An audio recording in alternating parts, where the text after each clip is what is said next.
आपकी slab ready हो जाती है कास्टिंग के लिए। तो स्लैब कास्टिंग से पहले आपको क्या क्या बेसिक चीजें चेक करनी होती है या चेक करनी चाहिए। आज की video freshers civil site engineer के लिए तो इंपॉर्टेंट है ही, साथ ही साथ इंपॉर्टेंट है आम लोगों के लिए भी जो अपना घर बनवा रहे हैं। क्योंकि आज इस वीडियो में मैं 21 ऐसी बेसिक प्रैक्टिकल टेक्निकल चीजों पर बात करने वाला हूं जो आपको स्लैब कास्टिंग से पहले जरूर चेक कर लेनी है, स्लैब की कम मजबूती, सीपेज और क्रैक्स की समस्याओं से बचने के लिए। तो फिर चलिए वीडियो को शुरू करते हैं और देखते हैं कि हमें स्लैब कास्टिंग शुरू करने से पहले किन किन खास बातों का ध्यान रखना होता है। तो सबसे पहले हम कुछ अरेंजमेंट की बात कर लेते हैं जो आपको स्लैब कास्टिंग से एक दिन पहले करने हैं। उसके बाद हम चेकलिस्ट की बात करेंगे। Number 1, material management before casting. तो सबसे पहली बात, तो अगर आप कंक्रीट साइट पर ही मिक्सचर मशीन से बनवाने वाले हैं तो सबसे पहले तो आपको अपने कंक्रीट मटेरियल के स्टॉक का प्रॉपर ध्यान रखना है कि आपकी साइट पर सीमेंट, सैंड और गिट्टी का प्रॉपर स्टॉक हो। और खासकर सीमेंट पर जरूर ध्यान दें क्योंकि अक्सर कंक्रीटिंग करते हुए सीमेंट ही ज्यादातर खत्म हो जाती है, जिससे टाइम तो वेस्ट होता ही है, साथ ही साथ आपकी स्लैब में ज्वाइंट भी आ जाता है। इसीलिए कास्टिंग से एक दिन पहले ही आपको अपनी साइट पर मटेरियल स्टॉक करके रख देना है। सेकंड, आपको स्टैंड बाय में एक पानी का टैंकर भी मंगवा कर खड़ा कर लेना है ताकि इन केस अगर कंक्रीटिंग के समय बिजली जाने से आपके पानी की सप्लाई बंद हो जाए तो आपको पानी के लिए कोई समस्या ना हो। थर्ड, आपको स्लैब कास्टिंग के लिए वाइब्रेटर का भी पहले से ही अरेंजमेंट करके रखना है और वाइब्रेटर और मिक्सचर मशीन के लिए पेट्रोल डीजल भी साइट पर अरेंज करके पहले ही रखवा लेना है। फोर्थ, आपके कंक्रीट मिक्सचर का सेटअप भी कास्टिंग से एक दिन पहले ही हो जाना चाहिए क्योंकि आपको कंक्रीट मिक्सचर से ही बनवानी है, मैनुअली नहीं बनानी है। तो इसका भी अरेंजमेंट एक दिन पहले ही करके रख ले। और नंबर 5, आपको स्लैब पर लाइट का भी प्रॉपर अरेंजमेंट पहले ही कर लेना चाहिए ताकि अगर आपकी स्लैब ढलाई में रात हो जाए तो आप स्लैब कास्टिंग इजीली कर सको। तो मेनली ये 5 अरेंजमेंट आपको स्लैब की कास्टिंग से एक दिन पहले ही करने हैं और इनका ध्यान रखना है। आइए अब हम देखते हैं कि हमें कास्टिंग से पहले क्या क्या चीजें अपनी स्लैब में चेक करनी होती है। Shuttering checklist. तो नंबर 1 है स्लैब शटरिंग। तो सबसे पहले तो आपको स्लैब की शटरिंग पर ध्यान देना है। सबसे पहली चीज तो आपकी शटरिंग एकदम सीधी और एक लेवल में होनी चाहिए। दूसरा, पूरी शटरिंग प्लेट और प्लाईबोर्ड पर अच्छे से शटरिंग ऑयल लगा होना चाहिए ताकि कास्टिंग के बाद डी शटरिंग यानी कि शटरिंग आसानी से रिमूव की जा सके।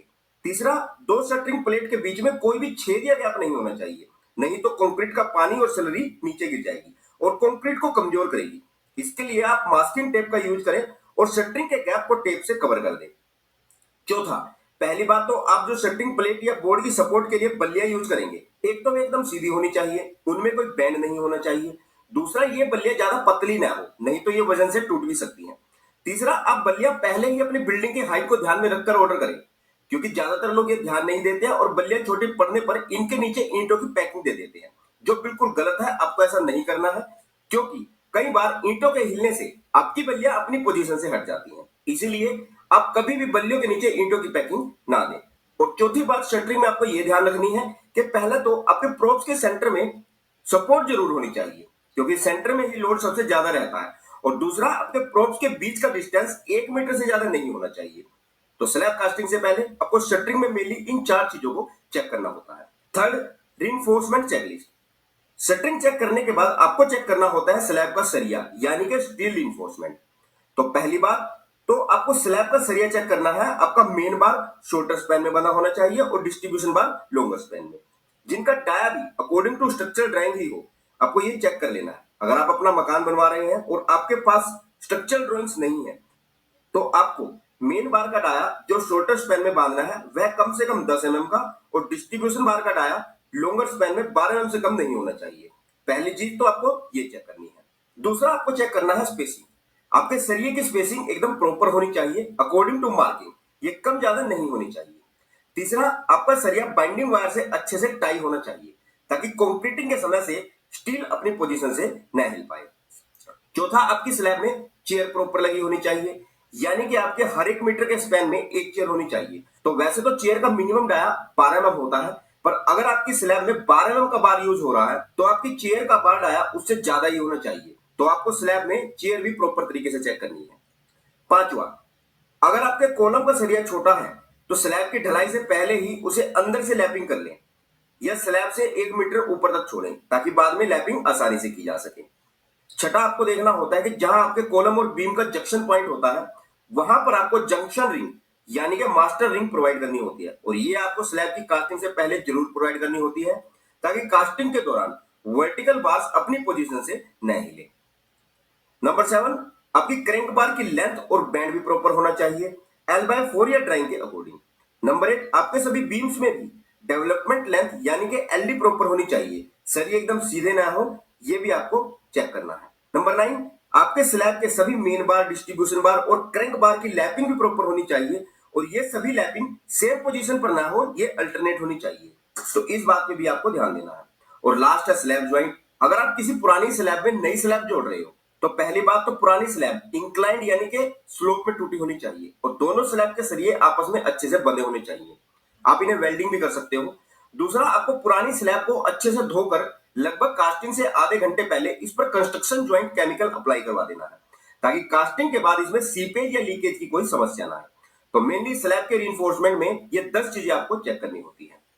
अब जैसा कि आपने स्लैब कास्टिंग से पहले मटेरियल मैनेजमेंट, सेटिंग चेकलिस्ट और स्टील रिइंफोर्समेंट चेकलिस्ट के बारे में जाना, इसी तरह कुछ जनरल स्लैब चेकलिस्ट हैं जिसमें आपको सबसे पहले तो स्लैब में कंक्रीट कवर चेक करना होता है। वैसे तो ये स्लैब में प्रोवाइड किया ही जाता है पर इनकी स्पेसिंग प्रॉपर नहीं रखी जाती। आपके 1 स्क्वायर मीटर में मिनिमम 5 कवर ब्लॉक होने चाहिए और आपको ये भी देखना है कि कॉन्ट्रैक्टर कितने एमएम का कवर ब्लॉक दे रहा है, क्योंकि जनरली स्लैब में 20 से 25 एमएम तक का कवर दिया जाता है, वो भी सेम कंक्रीट ग्रेड का जो कंक्रीट ग्रेड स्लैब में यूज किया जाना है। अगर आप कवर ब्लॉक नहीं प्रोवाइड करते हैं तो स्लैब में नीचे की तरफ सरिया टच हो जाएगा और एक्सपोज्ड रहेगा, जिससे इसमें कोरोजन लगेगा और आपकी स्लैब की मजबूती कमजोर होगी। तो इसीलिए कवर ब्लॉक का इस्तेमाल और सही तरीके से इस्तेमाल बहुत ही जरूरी होता है। सेकंड है इलेक्ट्रिकल कंड्यूट पाइप, यानी कि जो आप छत में इलेक्ट्रिकल कंड्यूट पाइप डालते हैं, पहली बात तो इन पाइप्स के बीच में प्रॉपर स्पेसिंग रखनी है, ये एक दूसरे के साथ चिपके हुए ना हो ताकि इनमें अंदर तक कंक्रीट जा सके। और दूसरा, ज्यादातर देखा गया है कि मोस्टली कॉन्ट्रैक्टर छत ढलाई के समय ही ये कंड्यूट पाइप स्लैब में बिछाते हैं, तो ऐसा भी नहीं होना चाहिए। ये सभी काम छत ढलाई से एक दिन पहले ही कंप्लीट हो जाने चाहिए। और तीसरा है स्लैब कास्टिंग वाइल रेन, यानी कि बारिश के मौसम में आपको कभी भी स्लैब की कास्टिंग शुरू नहीं करनी चाहिए, क्योंकि बारिश की वजह से आपकी कंक्रीट की सीमेंट सल्ली बह जाती है, जिसका नुकसान ये है कि एक तो आपकी कंक्रीट की स्ट्रेंथ कम होगी और दूसरा स्लैब में क्रैक्स आने के चांसेस बढ़ जाएंगे। तो इसीलिए स्लैब की कास्टिंग हमेशा मौसम साफ होने के बाद ही शुरू करें।